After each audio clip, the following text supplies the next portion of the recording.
Hi and welcome to 1 in 20 D&D. I'm Gregory and we're going to get right into part 2 of session 2 of our We Out Here game, where I am running a group of friends through the Princes of the Apocalypse module. This group is a blast. We have all kinds of laughs and fun, and I want to give you, right before we get in, very quickly, a little bit of information. If you're interested, we've been streaming this game for over a year now. We stream it on my Twitch channel, which you can find the information linked below this video. And we play every other Thursday night, starting at about 8:45 p.m. Eastern Standard Time. Now, if you want to come check us out live, that would be great. I'd love to see you there. However, for the time being, I'm going back through the archives, back through the library, and I'm migrating those videos from those old Twitch, live streams, and I'm producing them so we have them here on YouTube as both an archive and for hopefully more folks to have fun and enjoy them, and for us to go back and have a few laughs, because boy oh, we get into some shenanigans with this group. We have a good time. It's a very lighthearted, fun game and lots of cool combat, and we just have a blast. So we hope you'll have a blast with us. Thank you for joining us. Let's get right into it. This again is part 2 of session 2 of our We Out Here campaign. Here we go. I will fill Oscar in on some of our best exploits up to this point. Sounds good. Wonderful. So, has Greg told you about the time we found the floating rocks? I have heard nothing about anything.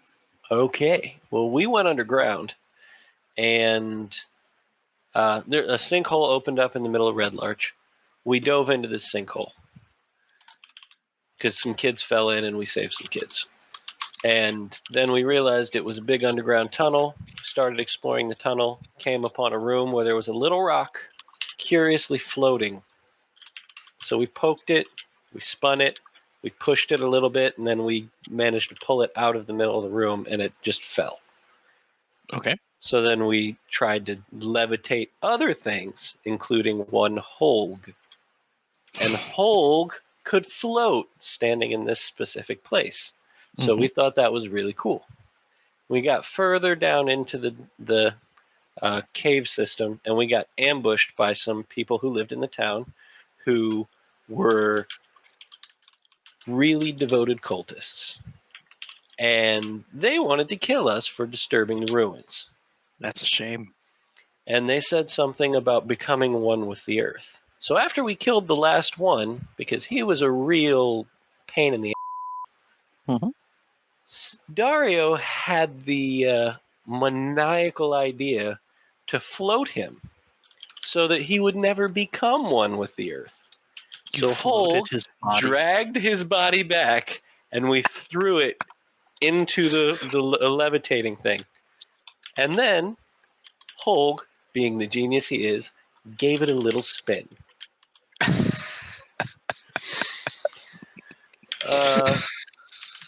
About 15 minutes or so later, we came across a little kid trapped down here in the dungeon. Okay. And there was a guy guarding him, and they were torturing the kid. We killed the guy, no questions asked, let the kid go. And then the kid tells us his dad is one of the cultists. That's a shame. And that's why he was down there, because he did something that the cult didn't agree with and was being punished. We made sure he didn't walk through the room with the spinning body. Just in case.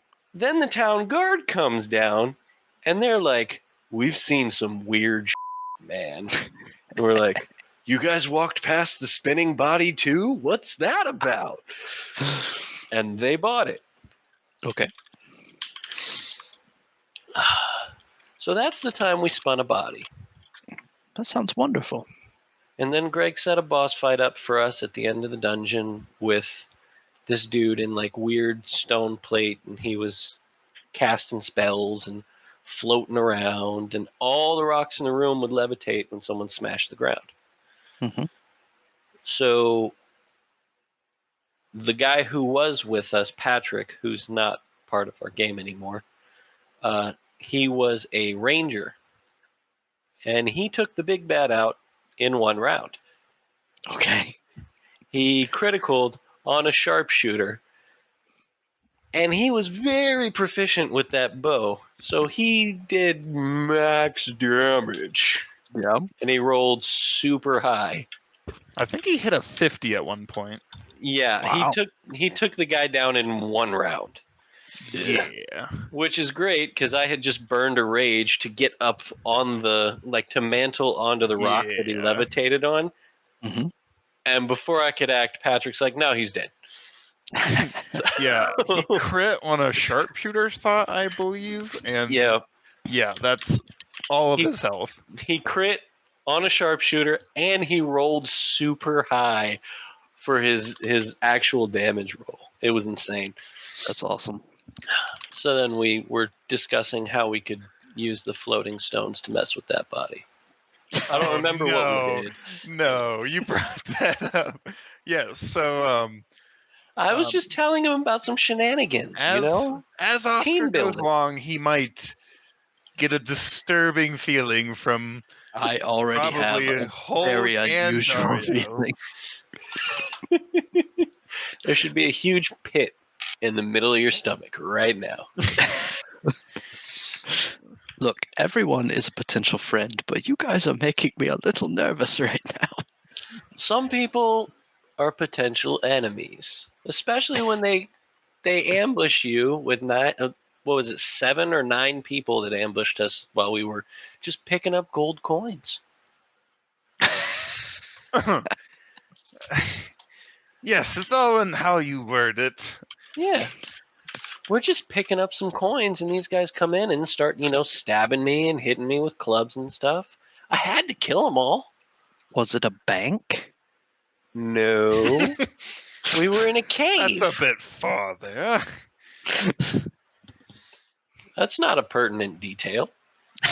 We're not blatantly evil. Oh. We only steal from those we've freshly killed. I mean, they're not Like they're good valuables anymore. adventurers. All right. Well, if we're still on break, I'm going to go kiss my son goodnight real quick. Do that, and then we'll start. I can still hear you guys, though. So if you want to... Let's Oh, test the this limits of his Hulk player. Bluetooth. So Austin seems nice, but I know, right? I got that Brutal. feeling the entire time. You guys are awesome. so dinner. Yes. Yes, dinner. Why So- did he look at me when he said that? Nobody looked at you when we said dinner, Hulk. I just wondered if you were done washing your face. You seemed confused as you did it, and I didn't know if you were done yet. This is just my face.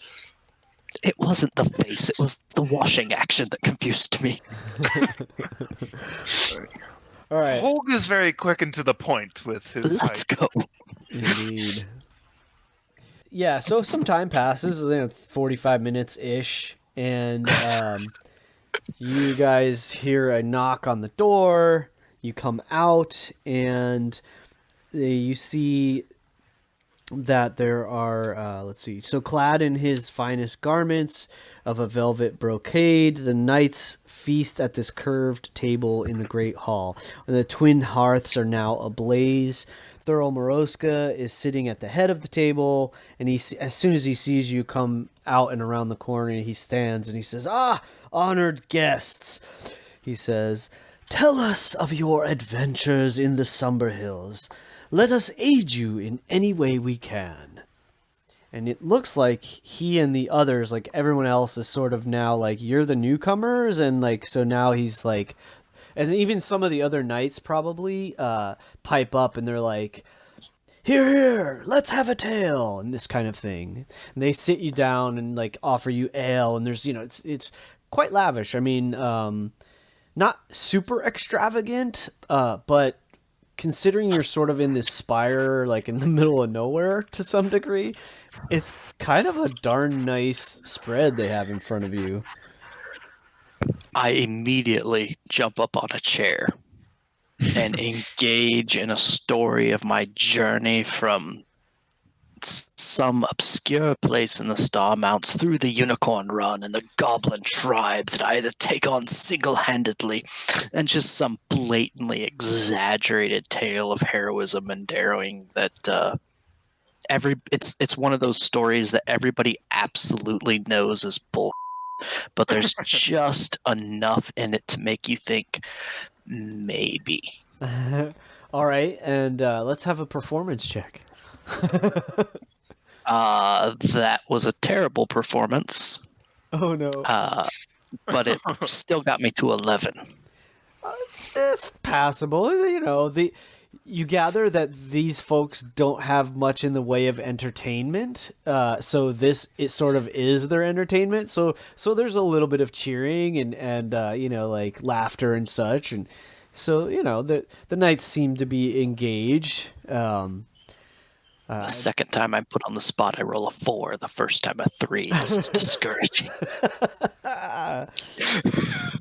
That's the way it goes sometimes. It's awful. I'm off my game. Get them out of the way while we're not. I stumble. You know. I stumble a little bit. It seems like in getting to know my companions, I may have gone through too much of the wine at once. Indeed, you're a little sauced at the moment. And so then they turn. Someone turns to Holg and says, "And you look like a mighty warrior. What have you been getting up to in the Summer Hills?" Well, I did wrestle a bear at one time. Bear? Yeah, I mean, I tackled it, and then I yelled at it, and it ran away. And you lived, ha ha! And there's like clanking and clashing, and like, you know, a couple people are like, "That's amazing." So they're offering toasts and applauding you, and so Thurl looks to one of you and says, and what have you heard of these evils occurring in the valley, here in the Summer Hills? Well, we killed one of them. He looks at you for more information. The necromancer over at Lance Rock. Necromancer, you say? Dario kind of coughs. I feel like this is something that should have happened in the first conversation. What the hell are you talking about? Yes.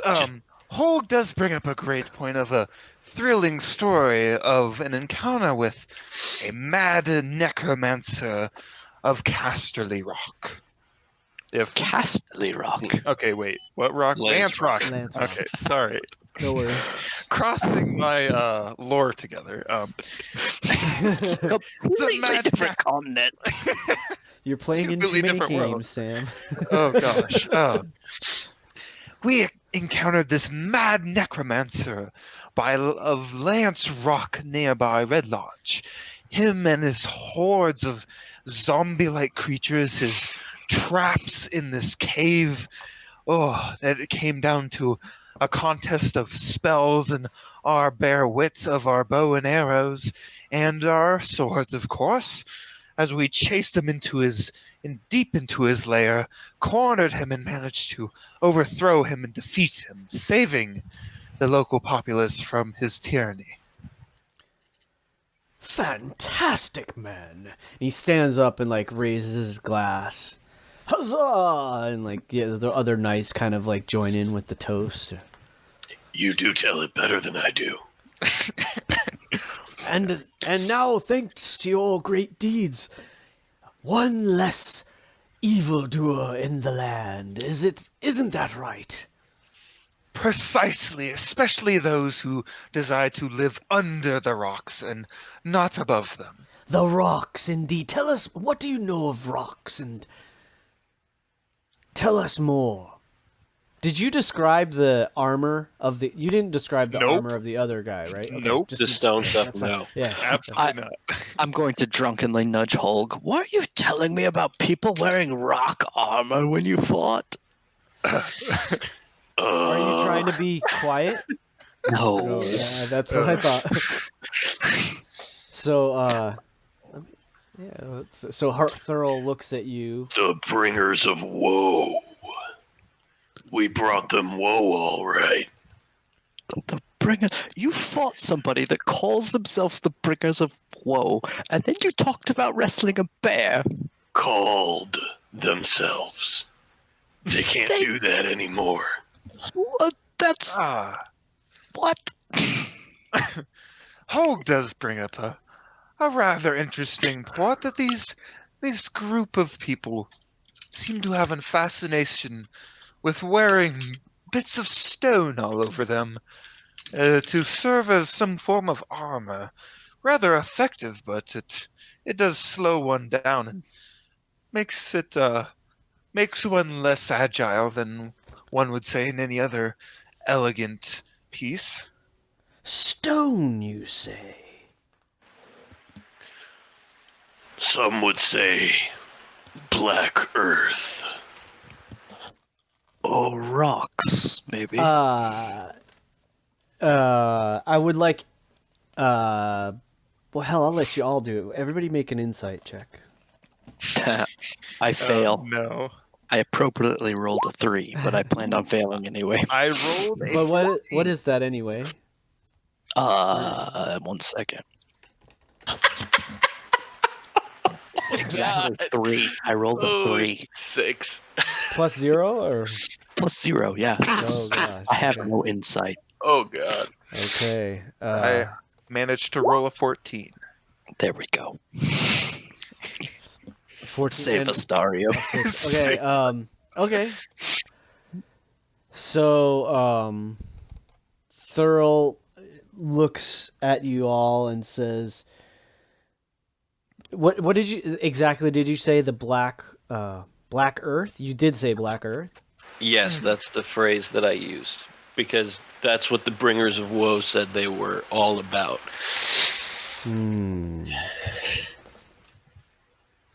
He said. So he looks at you and he says, And he looks very intrigued. He says, "The Black Earth and the Bringers of Woe sounds curiously like the name of a cult to me, wouldn't you say?" Holg, what are you telling me about a cult? And I jump up on the table to regale the hall with this story. I swear to God, if you do this better than me, I'm going to be very upset. But you can do it. Dario looks. I'm going to give Holg inspiration. I want to say to Holg, Nice. you are a powerful, noble tropical fish, and you tell this story like your beauty demands. So some of the knights look kind of like they reach for weapons. It's like you startled them, and some of them are kind of like, "What the hell's going on?" And then I think Holg, you start telling a story. You get a D6, by the way, added to your roll. So I'd leap up off the ground directly onto the table. Yeah. Some Hold of the on. more drunk Stand knights are like, "Whoa!" Like think it's a riot. So let's have a performance check with if you want to add a D6. They have beer. I'm telling them anything they want to know as long as they keep getting me drunk. Oh gosh. Dario looks slightly uncomfortable. Right? I'm on it. So leaps up onto the table. I pull my sword out, pointing it up. Oh no. I love it. Sword? You don't wear it. You're. My rapier. It's an officer's Oh, that's right. sword. Yes, I forgot. Do we all use rapiers? His is more like a saber. Yeah. Okay, just checking. Yes and no. But yes, technically, yes. Got it. As far as the dice are concerned, indeed. And you wanted a performance check from me, right? Yes, correct. Add a D6. All right. Oh, Yes. That's an Yes. 18 plus Oh, plus man. a Plus a D6. D6. So I don't know how to roll just a D6 On the here. left-hand side, There there's we a go. that works too. Smash. So a 21. 20, So 21. 21 total. So there's this moment of shock where like some people like don't know what they do. Like one or two guys reach for their swords. Thurl is relatively nonplussed. seems to be sort of able to maintain his composure, in the heat of the moment, I guess you would say, probably while he's the Lord Commander. And then you proceed to like just lavish them with this tale. So what do you tell them? My companions and I were in this small town of Red Larch when a sinkhole suddenly opened up. A sinkhole? It swallowed some of the local children. And of course, being brave adventurers. Was it a purple worm? Someone says. It would have get of a purple worm. It's run for its money, that's for sure. My companion and I dove in, no regard for our own safety, to take care of these children. Ha ha! One of them cries. When we noticed something far more sinister at work. And I'd take my rapier that I've pulled out at this point, and I just skewer a piece of meat and lift it up to take a bite off it while I'm talking.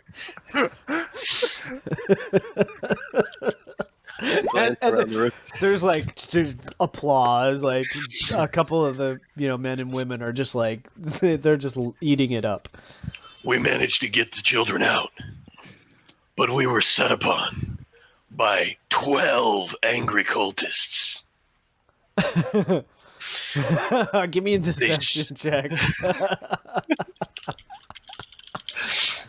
Oh boy. It's only gonna flavor this. That's a 20. Another 100 cultists. dirty 20. So even Dario is like in the moment caught up in believing of like he like has to think like were there 12 of them? It's like yeah. So Sounds about right. like everybody's on the edge of their seat right now. They ambushed us, and while I bravely held them off, my companion managed to get all of the children to safety. There's When he like finally nodding. vigorously. There's like nodding heads, and like everyone is like, yeah, that's right. That's the right thing to do, kind of. When he finally rejoined me, we managed to subdue all of them, and found out from their leader that they called themselves the Bringers of Woe, and they considered themselves servants of the Black Earth. Okay, so I will let Dario and I would say Dario and Holg should make a perception check for me. No problemo. That's a 9. Okay, 17. so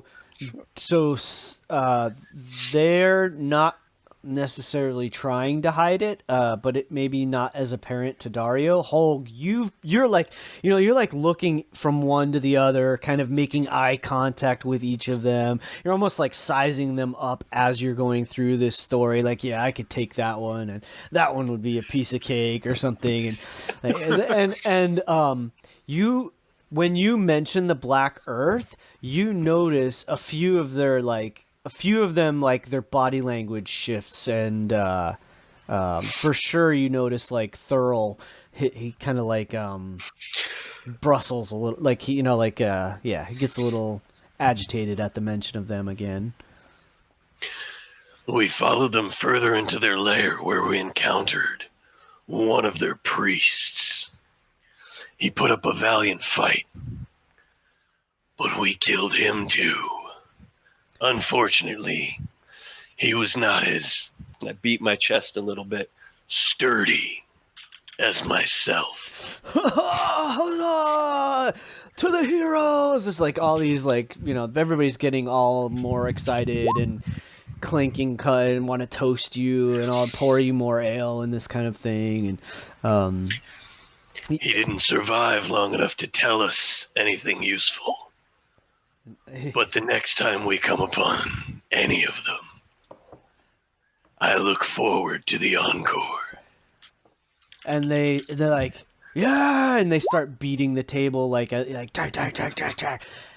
And then the doors to the Great Hall fly open in that moment.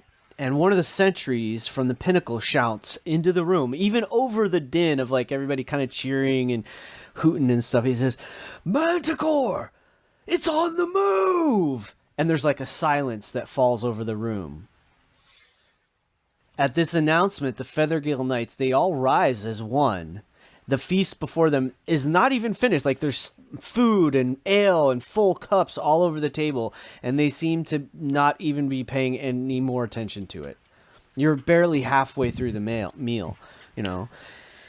"We should take this opportunity to slay the monster," Thurl says.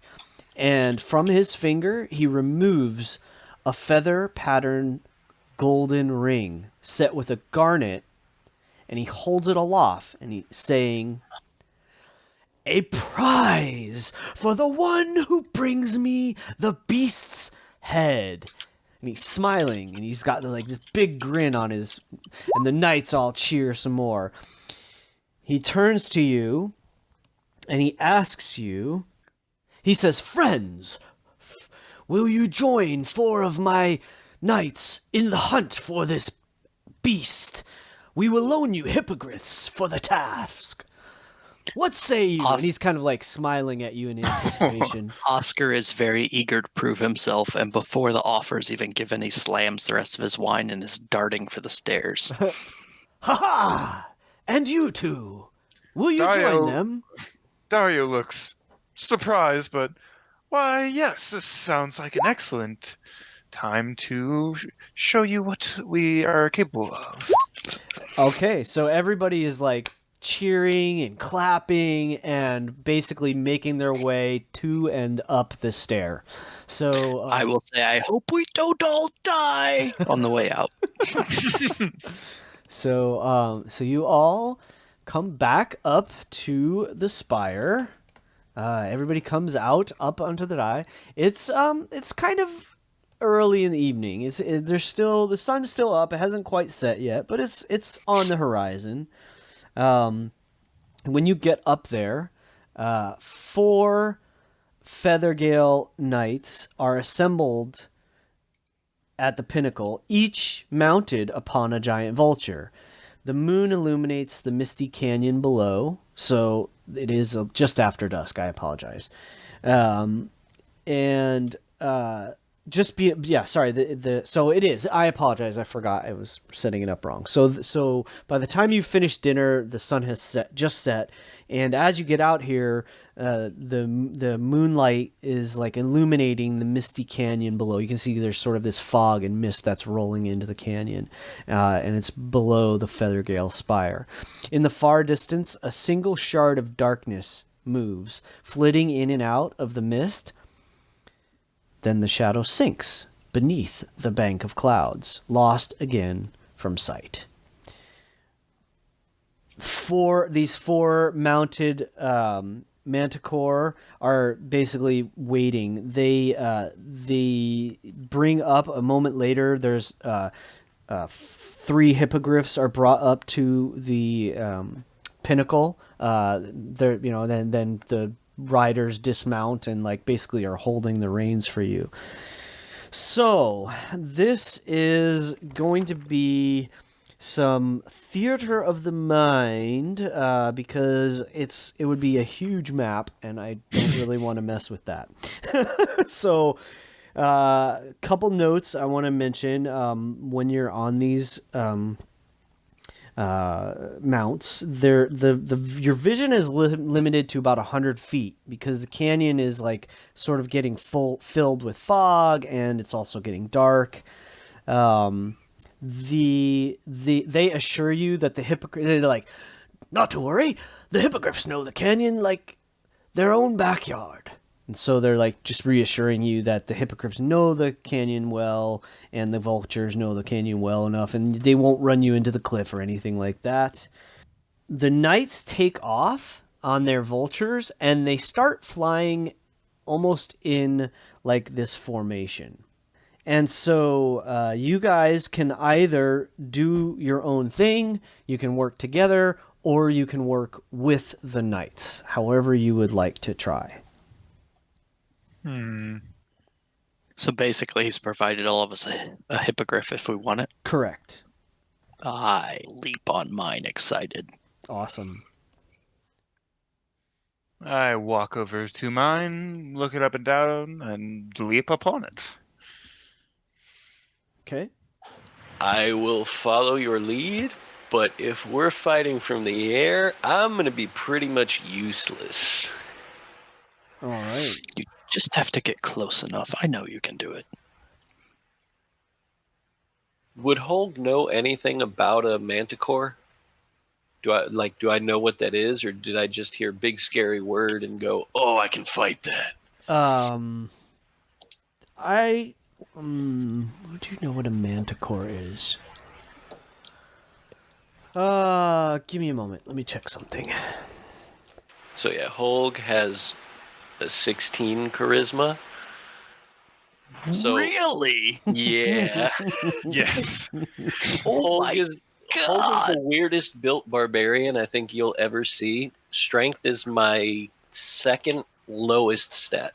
We are gonna talk our way out of everything. That's the plan. Dario has 17 charisma. So does Oscar. Love it. So you're a very charming group. Which is why, okay, on top of not only a 17, but also having the bardic bonuses of a plus freaking 7 to performance, he's pissed that he my. bombed. He's just too drunk, that's all. Hulk can hold his alcohol better, apparently. That is true. So, That is I would do. like Hulk to give me a nature check, if you would Okay. like, to see if you're familiar with this creature. That's not going to be good. Yeah, that's Definitely not a 2 ain't gonna do it. It's not good. Ugh. So you heard hunt, and that was enough for you. Yeah. Oh yeah. Um, I heard a fight, and I was like, Count me in. right? All right. So, I got caught up in my own story. I really believe I killed like 12 people. You're too busy telling the hippogriff about it. okay. So, would you guys like to fly together, or are you gonna try to like split up, or are you gonna try to hang with the Feathergale Knights? Okay, Oscar's driven by proving himself, so he's probably going to try and hang with the knights. Okay. Yeah, Dario's going to hang a little bit behind the knights. And you see, Dario has managed to get his hands on this black short bow that he didn't see anywhere before. Holg has never flown before, so he's going to try and stick with the people who know how to fly. All right. Fantastic. So, one of you roll me a d20, and we're gonna add 7 to that number. Nose goes. I I'll go. have not I been wasn't doing watching well. it, so. I'll Alright, do it. I rolled a natural 20. What? You were due, my There friend. we go. You were due. All right. So you were the one rolling, yes? Yes, I said I would do it. Fantastic. All right. So, very quickly, these are trained mounts. So even though you haven't done this before, it's a new experience. But these creatures seem to know what they're doing. Like the moment you get on it and you're set and you have the reins, they take off. You don't even have to tell them. They just go. And then you almost like just look towards the other knights and they automatically sort of form into this like formation with the other knights. It does not take you very long to find the manticore. Okay, so here's what happens. You take off, again, you get on the mounts and take off into the air. A moment passes, you kind of like form up with the other knights, and they start leading you through the valley. You can tell everyone is just like scanning the sky and through the fog, and everyone's looking. Within only maybe a minute, 2 minutes pass, and since you made the roll, we'll say, Oscar, you see the manticore about 100 feet away from you. What do you do? I immediately yelled, "There it boys! Okay, so you, You are the best featherheads that ever have mounted. Get after it. okay, so you point and yell, and a moment later you hear one or two of the knights blowing a horn, like kind of thing, where they're like gathering the forces or whatever. Okay, so I think it's gonna be combat. Because this thing is they're gonna try to attack it, and it's gonna try to defend itself.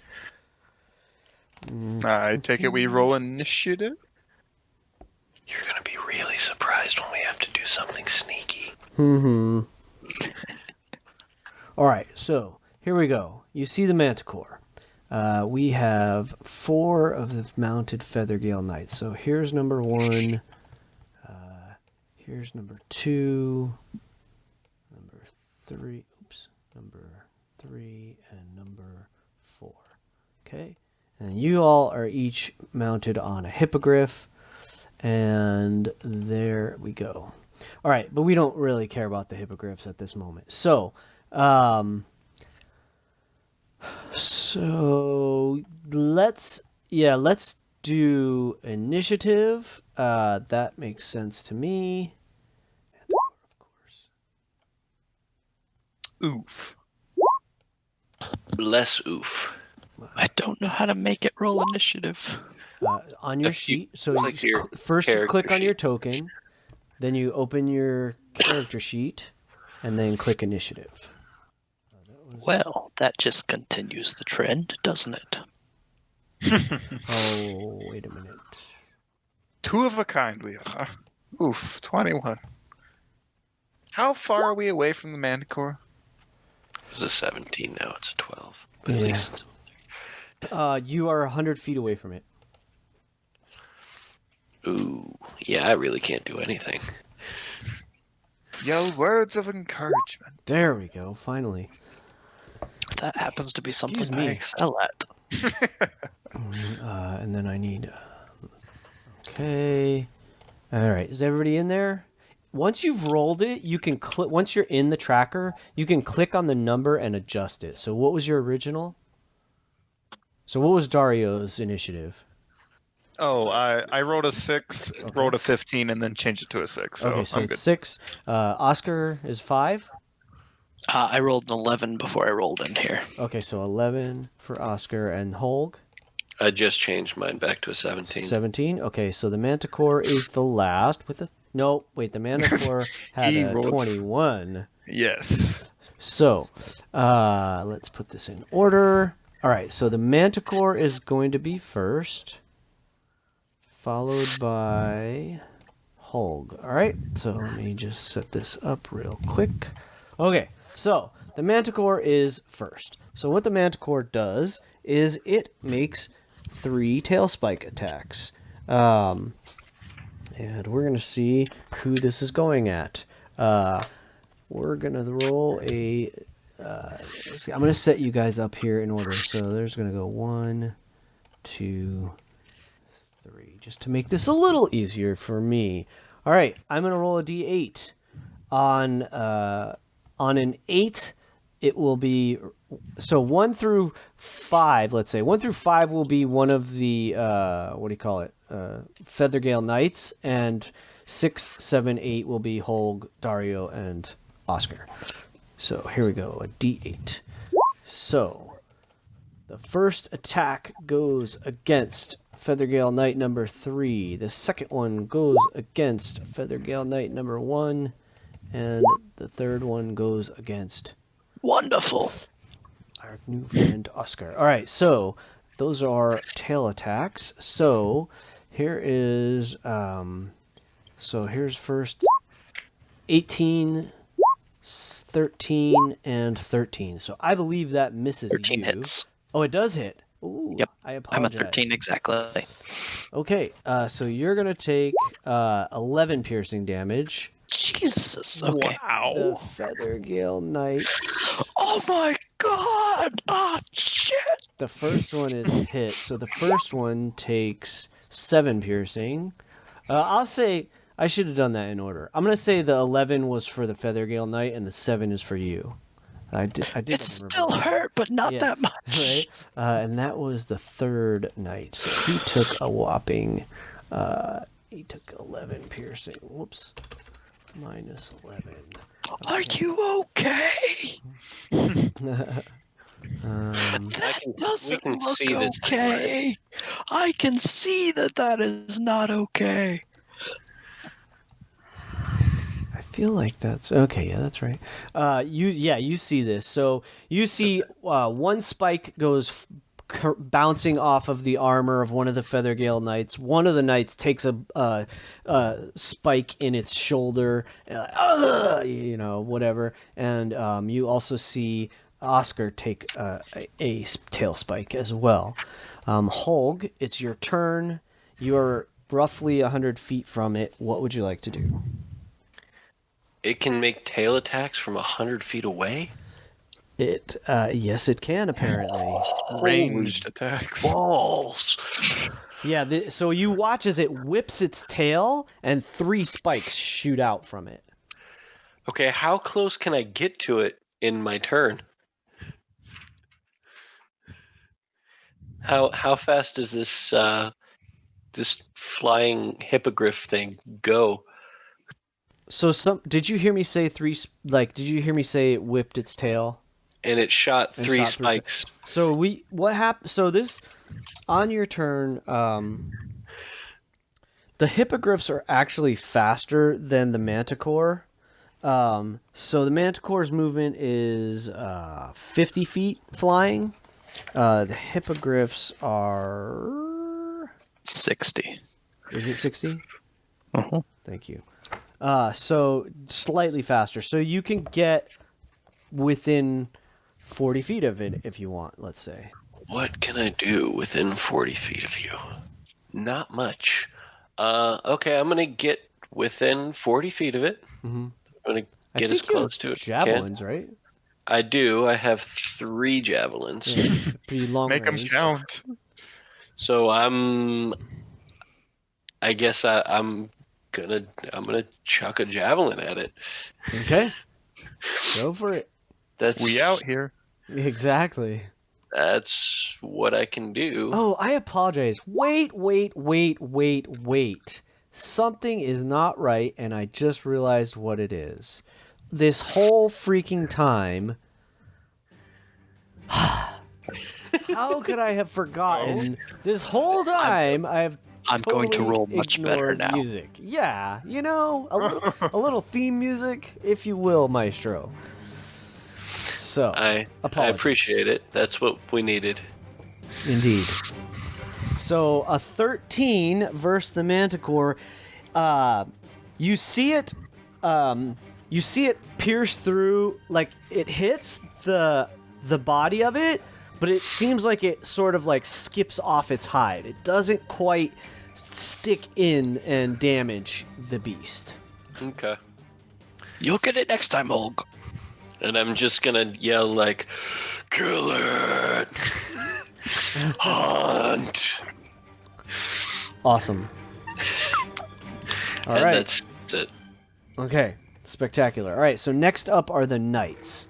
Now great. they all have. I think they have crossbows. They should have crossbows. They're supposed to have crossbows. Is it? It's not an animal. It is a monstrosity. Okay. I'm sorry, I gotta check the errata on this because I feel like something's different. Love the music. Awesome. What is this from? It rings a bell. This is Heroic Age by Kevin MacLeod. Oh. I thought it was from like a game or something. It might be very well. I don't know. Okay, so it doesn't say anything there. I could have sworn they had. So we're just gonna say for this that they have some spears, and that doesn't make any damn sense because then they don't have the range for it. You can throw a spear. Yeah, but a lot of their icons. The had stupid thing crossbows. is that that's the weird thing is in the image they all have crossbows. In the book, they don't. They have spears and Oh. longswords. It's bizarre. So I don't get it. So I feel like, and for mounted combat, there's no reason they wouldn't have some kind of long range, right? Just stupid. So I'm gonna say that they do. Because it just doesn't make any damn sense any other way. So I'm going to give them a light crossbow. I was considering tossing one of them my light crossbow, actually. Although it does kind of make sense since they will always be able to get into melee range with the Manticore for at least one turn. Because the Hippogriffs are faster. Yeah, that's true. All right, so I'm going to just leave it the way it is. So they're going to throw I'll say they have a couple of spears or something. So let's just do this. So here's one spear thrown. That's a hit. Here's another one. 2 hits, 1 miss, 2 misses. Okay, so 2 hits, 2 misses from the 4 mounted knights as they move in as close they can, sort of attempting to surround it, but flanking it for sure. So 3 piercing damage and another 3 piercing. Ooh, a whopping 6 piercing damage from these buggers. You imagine this is probably a 2 frickin' 1s on the 2d6. Lucky. All right, so that's that. Oh yeah, I guess we could use this for our range here from the Manticore. So let me move that out, move that out, move that out. And then we'll basically use this. So they get within 60-ish feet, I think. 50, they move 60, he was 100, so they should be a little closer, right? Like 40 You said feet? I was about 40 away. Yeah. So put yourselves about there. These guys are sort of swooping out to try to, like, maybe move around it. And I'm gonna... Let's give you a little more room here.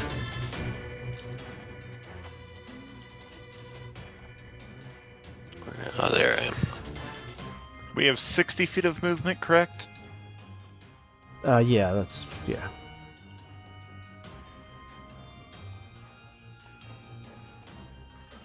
So 40 is like here. Let me make sure that's right. This symbol up here in the right-hand corner is the one you have seen, if that makes sense. So you might want to zoom out a little bit so you can see the whole. Oh. That is okay. the symbol you have seen. And in fact... This one looks familiar. yeah, too. that also looks very familiar to you as well. All right, so there you go. So that's the Feathergale Knights attacks. They are done. It is Oscar's turn. Oscar's gonna fly as close as he can, probably right up next to... So again, you could, same thing, you can get within about 40 feet of them. Alright, so I will yeah. fly up right next to... Okay, sure. to Holg. And as a bonus action, I will use... where is it? Sorry, I'm getting used to D&D Beyond. Sure thing. I will use Mantle of Inspiration. So I can choose up to 3 creatures I can see within 60 feet, which is myself, Holg, and Dario. We each get 5 temporary hit points, and we can immediately use our reaction to move up to our speed if we would like to. Nice! Oh my. That's pretty epic. Hulk likes this. So because we're on Manticores, I don't know if you want me to cast that on our Manticores. So it's up to you. On our Griffins. Griffins, no, sorry. you're on Hippogriffs. Hippogriffs. Oh, Hippogriffs. So if you want us to cast it on the Hippogriffs, then I'll cast it on the Hippogriffs so we can get closer. I don't mind 5 temporary hit points, but I would enjoy getting much closer. Yeah, that's it. Yeah, I'm gonna go ahead and allow it. It sounds freaking epic. So just like, let's say you all get the hit points and the Hippogriff. Beautiful Hippogriff. Somehow you find a way to urge. Side. No, you can do this. Because theoretically, the Hippogriff could double move, so that makes perfect sense. All right. I'm cool So- with that. So I'm like here now. Yeah, well, yeah. You're right on top of it. Well, yeah, next to it, not under it. Ride the Manticore. I was planning to just I was picturing you go doing for that. it. So Dario, you could get 60. You'll be 40 feet from it at the beginning of your turn. Okay. Not including my movement.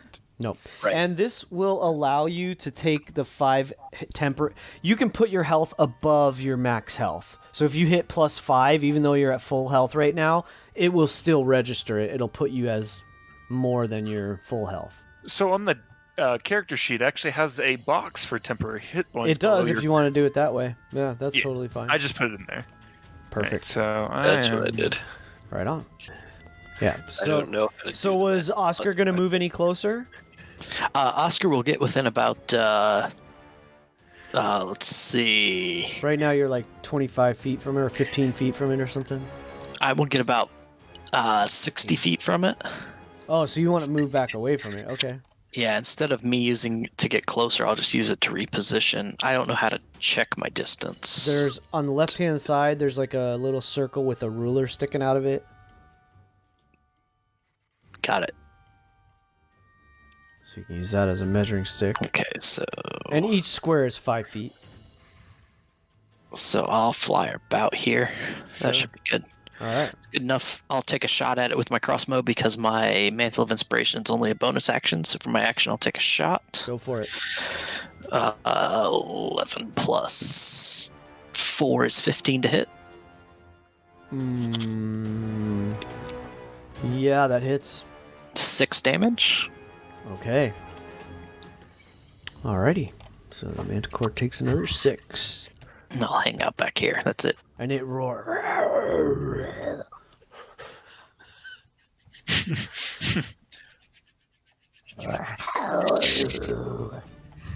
It seems upset. All right, Dario, what you gonna do? All right. If I am within 30 feet, I'm gonna go ahead and curse the Manticore, Sure. and then I'm going to give a shout and shoot a blue bolt of energy at it, Nice. and miss. That is unfortunately a miss. All right. So you are movement, action, and And bonus I move action. up here. All right, super. Okay, so now it is the Manticore's turn again. It is now engaged with Holg. It is going to. It's only animal intelligence. I am gonna give it a 50-50 chance that it attacks you versus the mount. Until you start doing some much better damage. So, Audit will attack you and even the mount. Alright, so it's going to attack you. So it is going to... it sort of like rears up. It like flaps its wings almost like it's backing away from you for a moment. And it slashes out you with its claws and tries to bite down on you. And the first thing you notice is this thing is really gnarly looking. That's, it's got like it's like, like a shark with rows of teeth. So you've probably never seen anything like this. It's got spikes and barbs. The wings are like the leathery wings of a bat, but it's a lion's body. And it's absolutely the most horrific thing that Holg has probably encountered, I would say. All right, so it is going to try to claw and bite you. I feel way less cool about my hippogriff now. All right, claw, 24 to hit. Claw, 21 to hit. That'll hit. Bite. The bite misses. That's gonna miss. So it slashes once and then twice, and then it tries to pull you in for the bite, but you manage to slip out to the side, and it can't quite chomp down on you. So you take a total of 13 slashing damage from the claws. Aren't you glad I got you closer? Very. And you take it. Very. Got this, Hog! You are not raging at the moment. So I am not. You So take that's the brunt of that. Oh my. Temporary hit points gone. And it is your turn. I feel that familiar blood boiling sensations start to rise up. And I rage. All right. Kick its ass, seagrass. And we're going rapier. I'm gonna try and stab the thing. I'm close enough to do that, right? Yeah, you're in melee with it now. The hippogriff and they're like close enough that you can swipe out at it. All right. Yeah, I'm gonna do that. We're gonna stab you. Nice. 23 definitely hits. That's gonna hit. Oh yeah. All right, and let's. That's how do I do damage with you? Click on the rapier, the actual text of rapier on the right hand side. That green is what a crit looks like, by the way. The nat 20. That's a wasted crit, is what we're. It is. The word rapier on the right hand side on the chat window. The word rapier on the. Oh, okay. Yeah. Okay. Cool. You got it. 7. All right. 7 piercing. So you stick it for 7. Awesome. Does your rage add anything to that? Did you start raging? I did. Okay. All right. So then it's a 9, right? So you should be able to click rage damage. But you don't need to. So in the settings, there's a global damage modifier field that you can activate. Right. And then you can name specifically rage. So I have to have it clicked when I pick what I'm doing damage with. Correct. Yes. Okay. So we know it did 9, but for the future, that'll work. All right, super. So you can see that it's starting to bleed a little bit. Still looks pretty pissed off and well in the fight. So that's action and bonus action. Are you gonna stick with it or move away from it? Can I like stow my shield and pull the dagger out for next turn, or is that? Yeah, that's fair. Sure. So let's say this time you sling the shield over your back. Yeah. And then that's the end of your round. All right, fantastic. So now it's the Feathergale Knights. They are going to attempt to do the same. So now imagine this is really happening in air, flying around. So you're gonna have to keep moving. So I should have done this a little differently. Because I think the Manticore would have moved away from you. So we'll say you two stayed together, but you're still moving, right? Yeah. You can't really hover in the air. Yeah, I'll use my movement to keep up with it because I'm next to it, so that's cool. And you could slow down, but you still have to keep going. So they're going to move. They have a 60 feet, so I think they're all still... Oh, no, they're not. They're out, just out. So that one's just out. That one could get in. That one could get in, and that one can just get in. Okay. So you're saying by the end of our turns that we should be moving up to our full movement. Like we can do our attack and action, but we have to plot out another 60 feet to move. Right? You should move. You need to at least, don't stay in the same spot is basically how it works. Yeah, okay. Because, you have to move, essentially. Yeah. Makes sense. This one's going to try to get to the other side, which it can do. So this one's going to come over here, and I'm actually going to give it flanking bonus on this. And then this one can't quite get there. So he comes here just to harass the creature. And then... Alright, so we've got 3 attacks coming in from the Feathergale Knights. So they all pull out their long swords. They're only fighting one-handed at this point. So 1, 2, 3. An 18 and a 21 will hit. The 4 will miss. So damage is going to be 5 slashing and another 3 slashing. So it takes 8 damage from long swords this round. Still doing okay.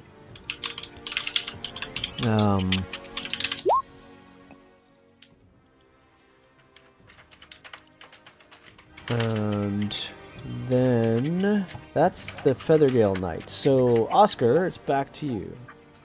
I will fly within 30 30 feet. Yeah, here on out, Hulk, it would. Yes. 2, 3. Let's see. All right, I'll fly just a bit behind everybody. Oh, wrong button. Bit behind everybody, Sure. and I am gonna go ahead and tell the. Let's see. Yes, I will yell at the Manticore that it's half the man its mother ever was, and attempt a vicious mockery. Sure. So it needs to make a charisma or a wisdom save. So surprisingly, the Manticore turns its gaze to you. What was the save? I apologize. Let me do that first. Wisdom. Okay, wisdom saving throw incoming. It fails. It takes 4 and has disadvantage on its next attack. Okay. So it takes 4 damage and disadvantage. All right. So it turns to you, and in the most disgustingly strange and eerie voice you've ever heard, it actually says to you, "As I will eat your flesh next." Oh my. Yeah. I think you're all probably surprised. I was not expecting that. As it counter casts vicious mockery. Yeah, it's sort of this, like, imagine this gigantic mouth with all these teeth, and it's like, it's a beast, it's an animal kind of creature thing. It's like, you can't imagine a horse talking unless this is Mr. Ed. This is definitely not Mr. Ed. Who gave the Manticore peanut butter? Uh-huh. All right. And as my bonus action, then I will say, Dario, you beautiful half elf, you got this. I know you've got this. And give inspiration to Dario. And it is Dario's turn. Alright, so I'm gonna slip the buckler behind my back, pull out the longbow. I'm gonna try to encourage my hippogriff to fly up at an angle, sacrificing some forward movement for some altitude to get a better shot at the manticore that's being surrounded by these knights Sure. and heroes. We don't have to worry about that in the D&D world, but I appreciate you pointing that out. I want to paint it. Yeah, no doubt. So, as I move up and get a vantage point, I draw back my blue bow Uh-huh. and fire off. Oh! Plus a That- d6 for inspiration. Plus a D6. It's flanked, right? This doesn't Not count for as Dario. flanking, from yeah. range. Oh, I forgot that the 17 actually hit. Because of the flanking. Oh well, it's passed. Doesn't matter. So at 13, so same as before, like the arrow hits the manticore, but it like skips off of its leathery hide. Unfortunately, it doesn't poke into it. Curses. Don't let it get you down, Dario. You've got it. You've got it. Anything else? Nope. All right. That's it. Okay, it's the Manticore's turn. The Manticore is going to continue moving. This is strange. You're in flight, so I'm not sure how the... How many opportunity attacks did it take? All of them. So I feel like mounted combat would not provoke attack of That's- opportunity because it's in the air. Probably not. Kind of how I'm feeling, but like technically Otherwise, it does because like specifically the owl can do what's called a flyby, which is like not provoke opportunity attacks. And there's specific flying attacks that do not provoke, and there's others that don't. Yeah, so I'm feeling like I think feel for like- the sake of ease, what we're gonna do is we're just gonna imagine that you all are moving around at this point, but you're staying Big with cloud. Yeah, you're staying within threat of each other. So it's unfortunately now it's kind of surrounded, which sucks for it. But I'm gonna think. All right, I'm gonna roll a d4 to see who it's attacking. So many 1, 2, options. 3. All right, so it decides it's going to attack this Feathergale Knight this round. So it's got 3 attacks. Again, it's going to do. I think it's going to claw, bite. I think makes the most sense. Oh Okay, my. 8 misses, 19 hits, and a 20 hits. Okay, so it takes 1 bit of claw damage for. Does not get the 5. That was not a crit. So it takes 4 from the claw and 9 from the slash. And that is this dude. He is fresh, so that is a total of 13. He gets injured, but. Okay, so what happens now is the two knights that were injured at this point, they break off. They disengage, and you see them. They basically swoop back towards the spire. Okay, that is essentially. Well, that was on the Manicor's turn. Well, that's what they're going to do. I'm just going to leave them there. All right, so Holg, it's your turn now. Then Sorry, that took me a second. I had to check on that. No, you're good. In that case, since they're no longer flanking it, I'm gonna move around with my extra, like 10 Sure. feet more Sure. than I have, so that I can flank it now. Yeah, that's fine. The 2 of you are flanking. I'll give you that. And you And, you drew the dagger as well, right? Yeah. Okay, make your And 2 so- attacks. I'm raging. I have the box checked, so hopefully this works, right? Yes, sir. I'm gonna go rapier. First, you have to hit it. So 14 is exactly what you need. So you guys, so the armor class of this beast is 14. So that is a Huzzah. hit. Go ahead and roll the damage on that if you want. And it's gonna Nice. So there you go. So that's 10 piercing damage. Nice. And then your Then- dagger. be dagger. Is this? I think that's in there, right? Should be. I think we gave you the +1 dagger. Did we do a +1 on it? I'm not, It should. I'm pretty sure it was. Let me check real quick. because it looks like it's. The AC Oh is no, it 14 would and I say rolled dagger 13. +1. So no, you don't for some reason. Let me do that right now for you. Okay. Just want to make sure I do stab it. There you go. All right, cool. Then I'm gonna take a swing with that. That's also a hit. 23. And 6 damage from the piercing of the dagger. This thing's looking pretty bloody. It's getting torn up pretty good. It looks frantic and angry. After I sink both these blades into it, I'm gonna call back. Not if we eat you first. I apologize because I was supposed to do disadvantage on that last attack, but it still would have hit. Even It with was advantage. double 8s I was watching. Yeah. And, well, the 20 and the 17 for its bite is what I was actually referring to. Only the first attack gets disadvantage. Oh, thanks. Okay, I thought it was all the attacks next round. All right, cool. I wish. Yeah, right. That would Okay. be incredibly strong. No, That would be awesome. All right, Hulk. So that was action, bonus action, and a little bit of movement. I'm assuming there's nothing else. Yep, I'm all good. All right. So A little bit of trash talk. So as I mentioned, the 2 Feathergale Knights say, one of them is like, "Good luck, brothers," and then they both break off and head back towards the. What the hell? The other 2 are now going to engage. That one pushes forward and will 2 more attacks with long swords. One of them hits only because of advantage. The first one actually missed. So that is another 9 slashing. Let me double check something. I feel like these guys should have multi-attack. Maybe they don't.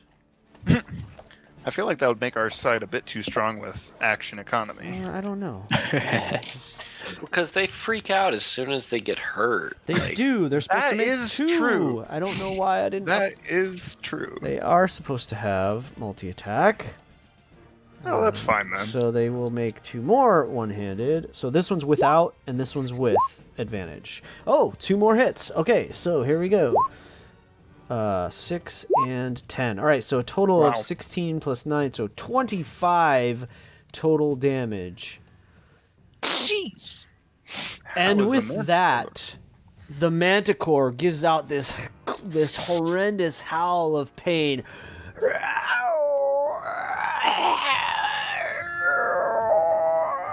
And it plummets to the floor of the canyon. Curses. The knights cheer to each other, look to the three of you, and cheer the victory. And that is where we will end this session, because it is 25 after 11 and a perfect place to stop. Perfect. All right. What a great second session. Thank you for joining us. There will be more We Out Here clips and full sessions coming soon. We hope to see you at a table someday. Keep rolling 20s until then. And remember, it's your game. Play your way.